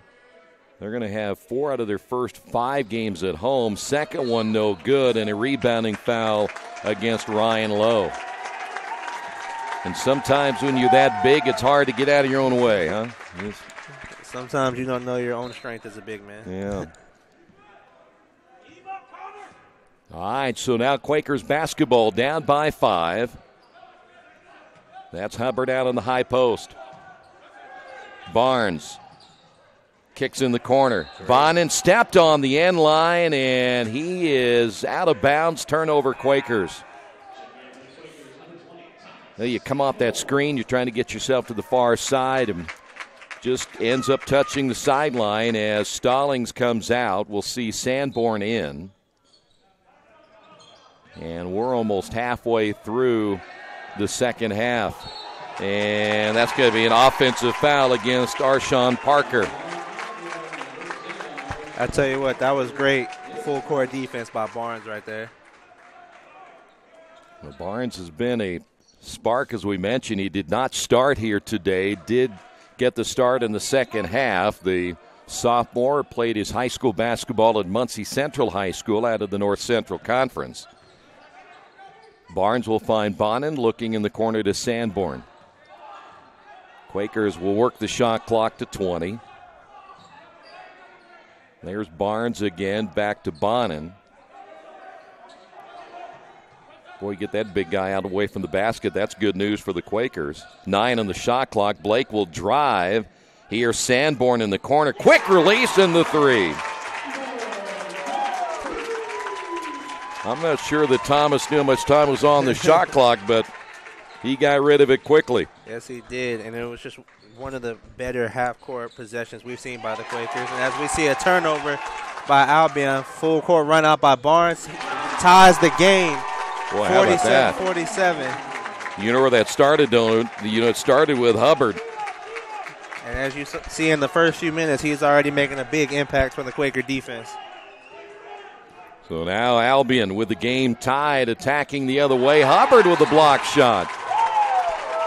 Now you're thinking, why isn't this guy in the lineup more?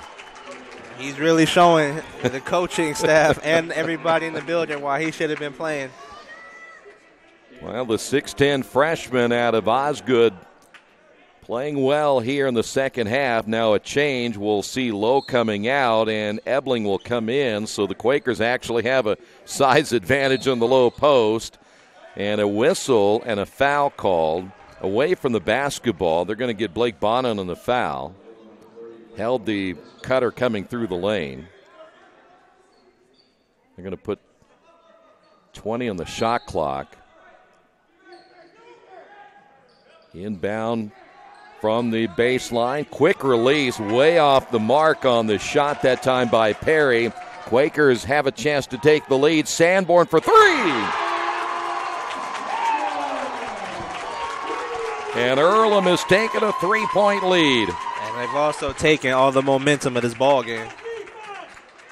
Entry pass, down low to Ebling. Ebling, shot fake, drives in the lane, lost it. Turnover, Albion. It's all Quakers right now. Here's Barnes in the corner. El Dasugi, no.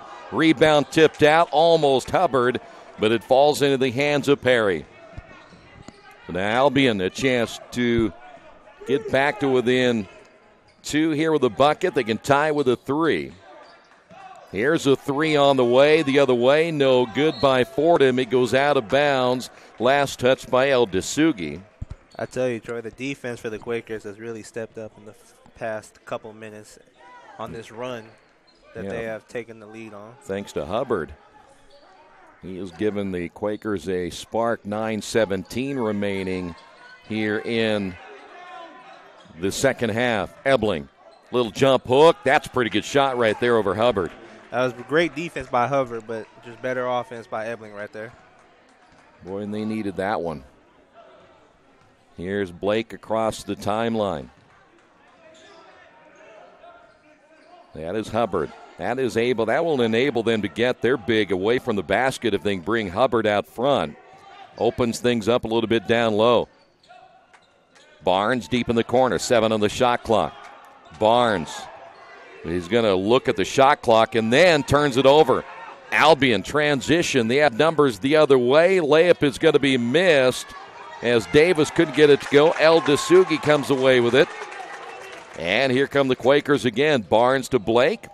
And wait a minute, we've got a three-point shot, but a quick whistle and a foul called against the Quakers. They're going to get Hubbard away from the shot. Change now. We'll see Collins come in. Now, again, he's playing off emotion a lot right now, and he's going to have to control that a little bit more. And sometimes you get those emotions going as a freshman, and he'll learn eventually that settle down a little bit. You know, in your first college game, you kind of expect that as a coach, that your players are going to be very emotional, especially if it's their first collegiate game. 15-footer no good. As Ebling with a rebound, the kick out. Here's another three on the way. Collins can't get it to fall. And all of a sudden, Albion has gone cold. Sanborn will find El Dasugi, and the Quakers will reset it. Earlham will make a change. We'll see Rucker come back in. 7:51 to go in the second half. Hubbard looking right. Now we'll set the screen for Barnes. Barnes, left-hand shot on the way short. Barnes runs it down in the corner. Barnes starts to take it baseline. Quakers, by the way, will get a fresh 30. Here's Hubbard on the high post. Hand off now to Barnes. Barnes is looking back to Hubbard. And coming off the screen, Blake Bonin for three. And now the early struggles that we saw the Quakers with their half-court offense is really starting to wake up a little bit, and they're starting to get a lot of more easier shots. Yeah, a couple of threes. They were cold early. There's a drive off the glass. Tough shot. That's going to be Davis.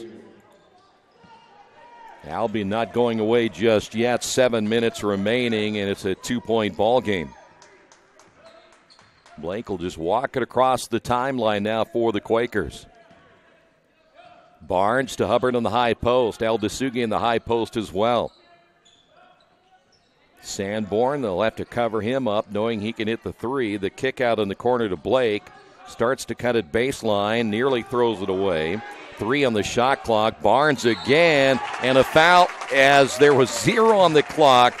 And I'll tell you what, Jawan Perry, why you would go for a block on that situation when you know it's going to be a rush shot. That's going to give the Quakers 3 free throws right here. As a coach, that would just really piss you off because, like you said it right, Troy, it was going to be a deep rush 3.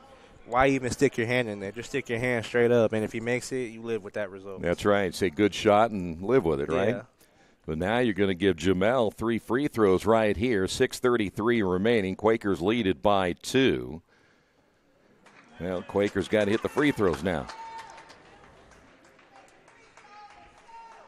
Well, as we mentioned, Earlham playing with a very short bench in this one. Now they've gone 4 off. There's 4 players that have come off the bench for the Quakers. So you're looking at just 9, which really isn't a bad rotation. Second free throw is good. I mean, for majority of the game, it was 8 until Hubert came in for a few minutes. To show you, Albion, their shooting percentage is now dropped down to 47%. They've had a very, very difficult second half in the shooting department. And I think that's credit to the Quaker defense and how they stepped up in the second half.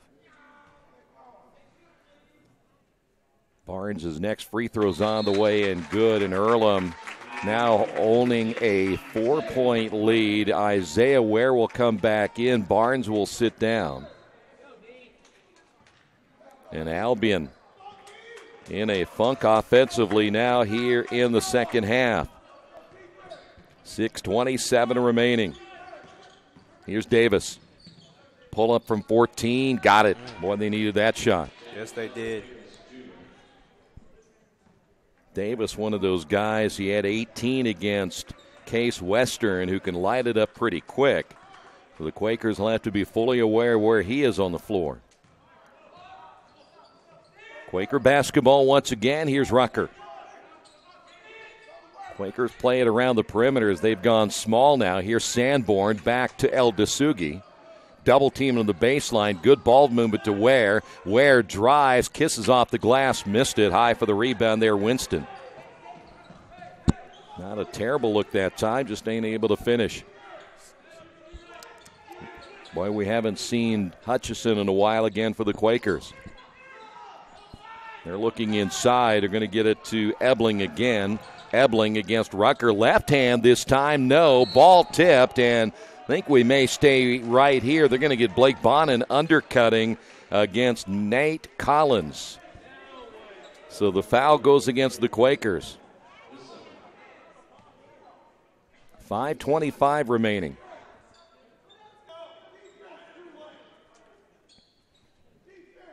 That'll be team foul number 6 now on Earlham.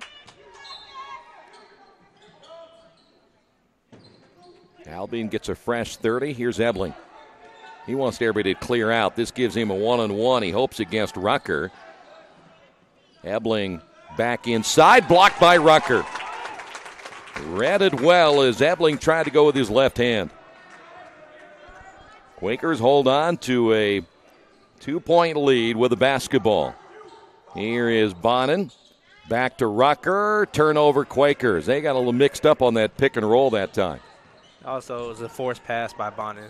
Davis leans in and scores, and he's fouled. Boy, we mentioned Davis a little bit ago, Mr. Offense for Albion. He's hit 2 straight and a chance now to give Albion the lead. And he's starting to take the team on his shoulders and trying to will his team to a victory today. Holmes is back in for Albion. Stallings will come in. Sanborn is coming out for the Quakers, and really both teams going very small right now. So they're going to play this game a little bit quicker up and down the floor as Davis hits the free throw, and Albion comes back now to take a 1-point lead. And it has really been kind of the case here today, and neither team, though they can get a lead, it's not been safe. Here's Rucker at the high post. Hands off Blake. Bonin for 3. Got the roll. So Earlham only hit 1 3-pointer in their first 14 attempts. They now have 3 here in the later stages of the second half, and now leaded by 2. Davis with the basketball between the circles. Good look at Barnes. 13 on the shot clock now for Albion. Here's Davis again. Left-hand stroke. He got it.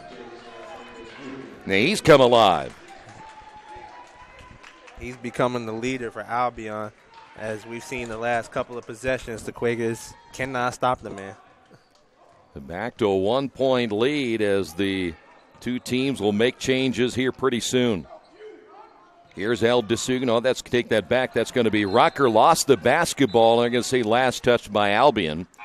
Now they reset the shot clock, and they're going to have to re-examine that. That should not have been reset. No. Ebling is coming back in. Also coming back in will be Fordham. Yeah, they put it at 12, and see where they're going to put it at 11, I think. So the Quakers will have 11 seconds on the shot clock. Jamel Barnes will inbound. Here is Ware, gets trapped. El DeSugo back to Rucker. 6 on the shot clock. Stallings, better look. And Rucker, wait a minute, we've got a whistle and a foul. They're going to get M.J. Barnes. Rucker had good position down low. You had a foul to give right there if you wanted to. That's only the 6th team foul. It's probably better to foul him than let him score. Yeah, but with 3 seconds left on the shot clock, I'm not sure if you really want to use that foul in that situation. Well, the shot clock reset to 20. Ball loose. Turnover Quakers. Boy, they had a chance right there and a big turnover. 3 minutes and 25 seconds remaining in the second half. And as we see, Davis Jr. is on a 7-point run by himself. He scored the last 7 points for the Albion. Now do you go back to him again? There he is. Yes, another big 3 over Barnes. You go to the guy who has the hot hand. And He is on fire right Wow. now. 10 straight points for Davis. Boy, the Quakers have no answer for him. They do not. And by the way, when you're looking at Jamel Barnes, he's kind of like, what do? I had a hand out and everything. Timeout on the floor. Quakers on the Wesley Bates Wealth Management scoreboard. 2:53 remaining. Trail this one now, 62-58. This is Earlham basketball and Radio Troy Digital Sports. For the past 35 years, Van Vliet Insurance has built a reputation of bringing a personal touch. That's because at Van Vliet, it's all about you, your needs, your life, and our town. Along with providing quality coverage to individuals, families, and local businesses, we're proud of our community and the opportunity we have to protect your future within it. Van Vliet Insurance, an Erie Insurance representative. Hometown professionals at work for you. Earlham basketball being brought to you today by the Richmond area Subways. Each day of the week you can get a different 6-inch sub with artificial flavors or colors. Just $3.50 every Monday, the sweet onion chicken teriyaki. Tuesday, the oven roasted chicken. And Wednesday, the turkey breast. Treat yourself at Subway. 4 locations in Richmond and Hagerstown. Subway, eat fresh. Well, the man of the hour right now, James L. Davis. Out of Ypsilanti, Michigan, just a sophomore. A couple of big buckets for Albion. And now the Quakers after a timeout. Still a lot of time in this game, but you can't make very many mistakes now down the stretch.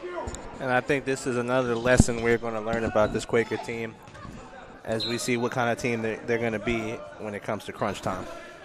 Quakers stay small. Albion stays small as well. That is Rucker, nearly lost it. Stallings on the drive, feeds and turns it over. Big turnover, and guess who got the steal? Davis. Barnes going to try to come back and get a steal himself. Davis thinks there's way too much body contact there. Davis feeds inside, and a foul call.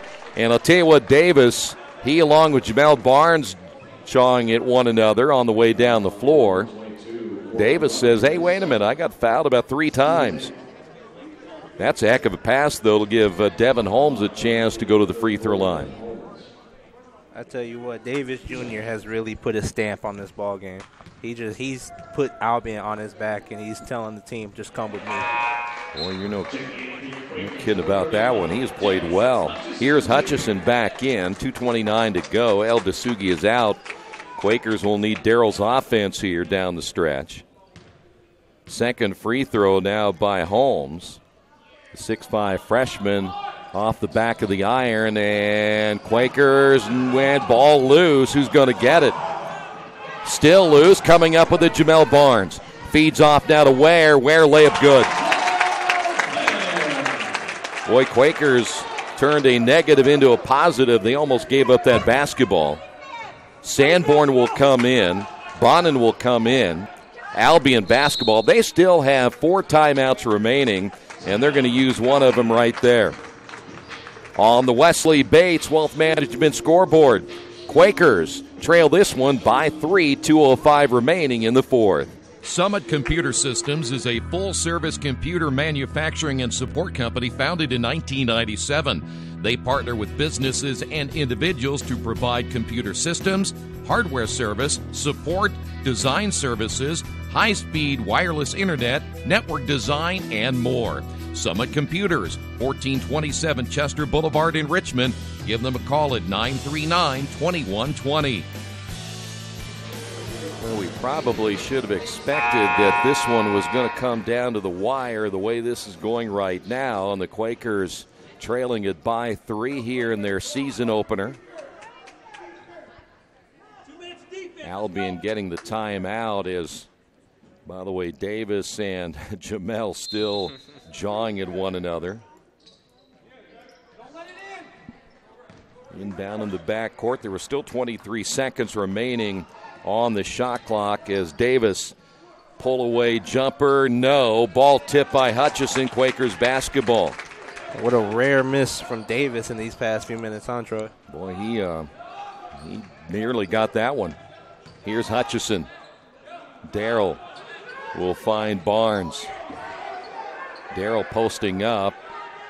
Now it'll be Rucker back to Barnes. They'll float it down to Hutchison again. He gets double teamed, lost it, stripped out of his hands. Big steal, and leading the other way, Ebling over the head catch, able to run down that basketball on the baseline. Then he basically throws it away.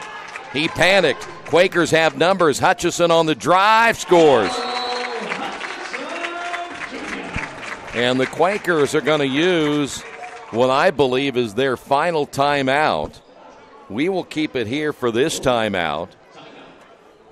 And the one thing down at this end, when you talk about the play of Ebling, I don't know why he panicked so much. He had plenty of time.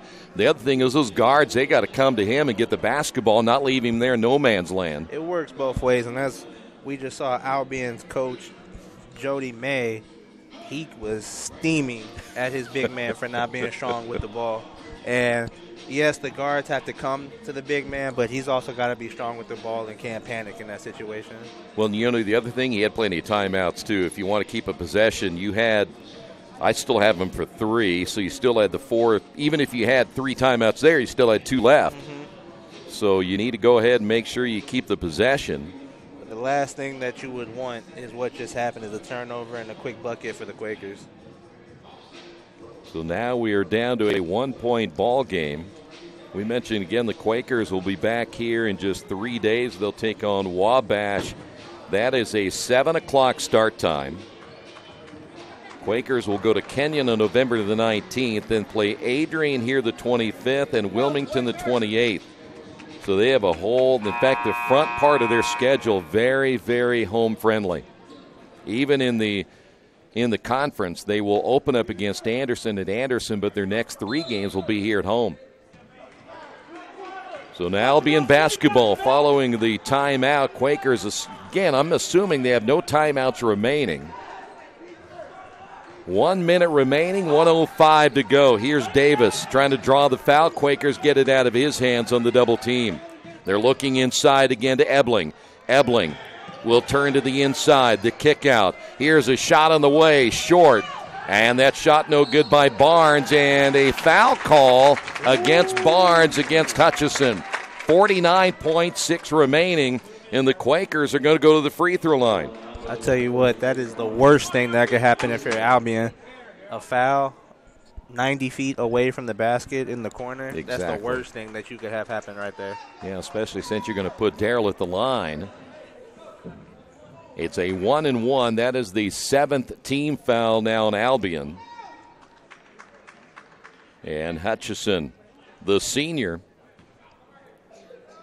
been through plenty of these moments over the last 3 years, so he's in a pressure situation right here for the Quakers, and got the first one. It hit it hit off the back of the iron, took the right kind of bounce.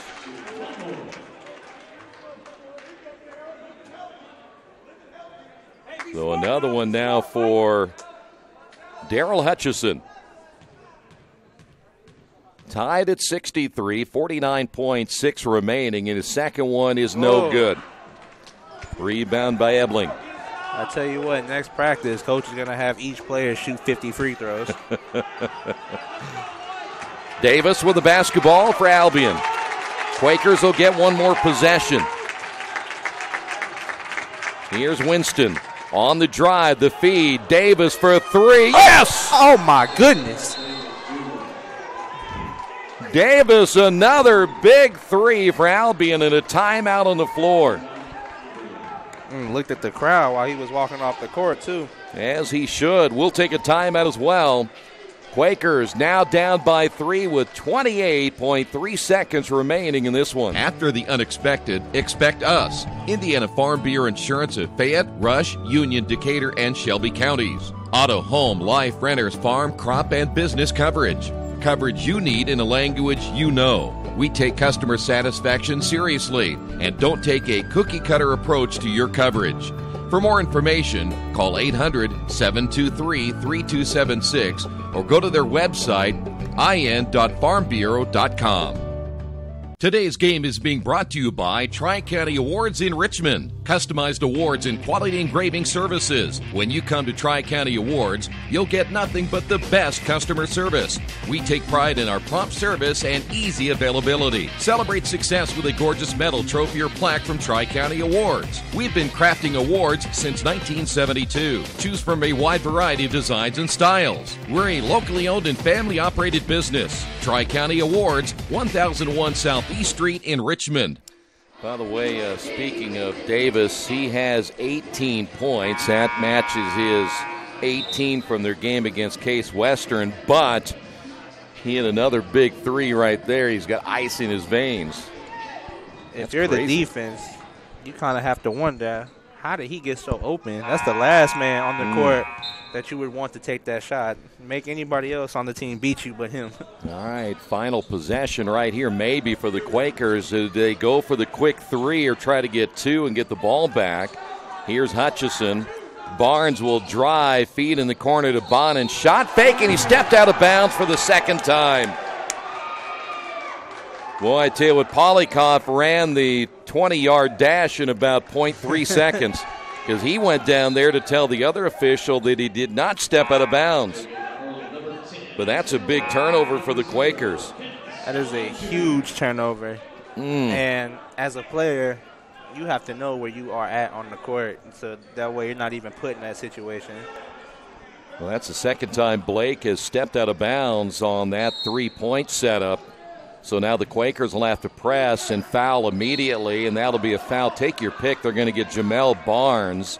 It's going to put Albion at the line. This will be Arshawn Parker, senior out of Detroit, Michigan. So if you want, I guess, from a standpoint of somebody at the free throw line, I want a senior. You hit one. And 11.6, you're pretty much guaranteed the win here. Just don't foul anybody. Don't foul nobody, and don't turn the ball over if they make like a quick basket or something like that. And the Quakers have come with their 5 best three-point threats. So Earlham's going to count on trying to get a three. This is a one and bonus right here. And he missed it. Stallings, 10 seconds remaining. Here is Barnes, and the Quakers must have had a timeout because they're going to get one right there. So timeout. For both teams, free throws have been key. Yeah, you look at the numbers here today, and let's look at those free throw numbers. Only 50% today for the Brits. Quakers at 71%, so they've actually shot the ball better from the free throw line. But now, what do you do here? You got 6.5. You have 5 three-point shooters in. If I'm Albion, I guard everything above the three-point line for sure. Just don't foul anybody. Yeah. But then who do you want to take the three? Well, also a situation could be for Albion is foul right away to prevent a three-point shot and just live and die and have them shoot 2 free throws. That can be a situation. But if I'm the Quakers, I'm either going to have Barnes, Bonin, or Sanborn shoot the three. Sanborn's hit 3 of them today. Bonin's hit 2. So, well, here's one other thing to be careful of is if you do go to foul immediately, make sure they don't throw up a three-point shot while you're and that's the risk of trying to do that strategy. That's why a lot of teams just live and die by the three.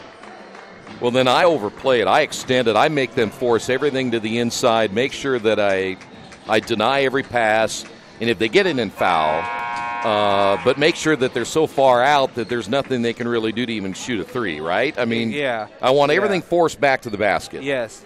You will give them a 2-point shot without contest. The main thing is I would have all my players in denial from the three-point line. Here's Ware. Gets the screen.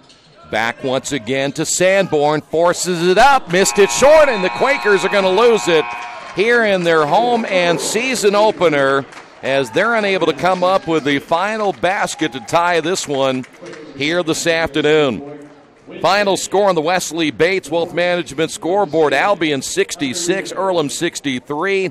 We will come back and wrap it up in a moment. This has been Earlham Basketball on Radio Troy Digital Sports. Mendenhall's True Value in Richmond is your local source for the things you need at home or your business every day. Everything from hardware, tools, carpet cleaner rentals, window and screen repair, lawn and garden supplies, as well as hunting and fishing licenses. It's all in one place at Mendenhall's True Value Hardware, right around the corner at 125 Southwest 5th Street in Richmond. Give them a call for more information at 962-4842.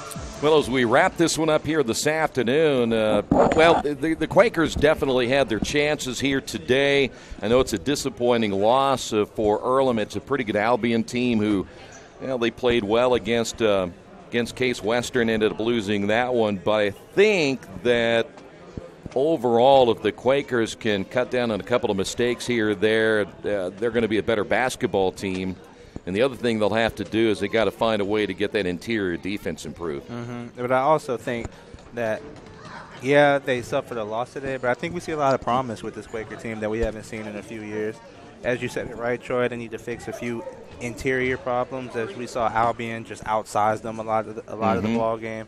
And also situational defense. I thought there was a lot of times when Davis was getting not really contested shots in key moments, and so I think that's another area that the Quakers are going to have to go back and look at.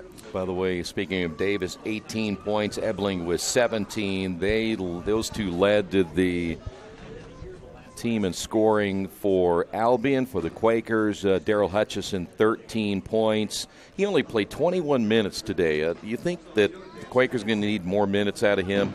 I think in the future, yes, they're going to give Hutchison more minutes. I think today they wanted to use Rucker and his athleticism against their bigs a few times, and also more of an offensive end. But I think later on in the season, they're going to need Hutchison's offense. And I think today was more about using Rucker's athleticism to try to defend a lot better than Hutchison could be on the Abilene bigs. So, we'll see throughout time what he does with Hutchinson, but they're definitely going to need his offense. Darryl, 13 points. Sanborn with 11. Quakers ended up shooting 43%. They were 5 of 21 from three-point range. In the rebounding department, Quakers out-rebounded 36 to 32. And by the way, Albion ended up shooting 48.3%, 40% from three-point range, of course, thanks to the three-point shooting, of course, of Davis there in the second half. So Quakers lose their season opener here today. They're 0-1 in the season. They'll be back against a very talented Wabash team. They always come in very, very disciplined basketball team. That is a 7 o'clock start time coming up on November the 14th. Good to see you again, sir. Have a good rest of your weekend. I see you're watching some basketball. He'll be watching some football as well later on today with a busy day in the National Football League. And we'll see you again here next time as the Quakers take on Wabash November 14th. Pregame beginning at 6:45. All the action right here on Radio Troy Digital Sports.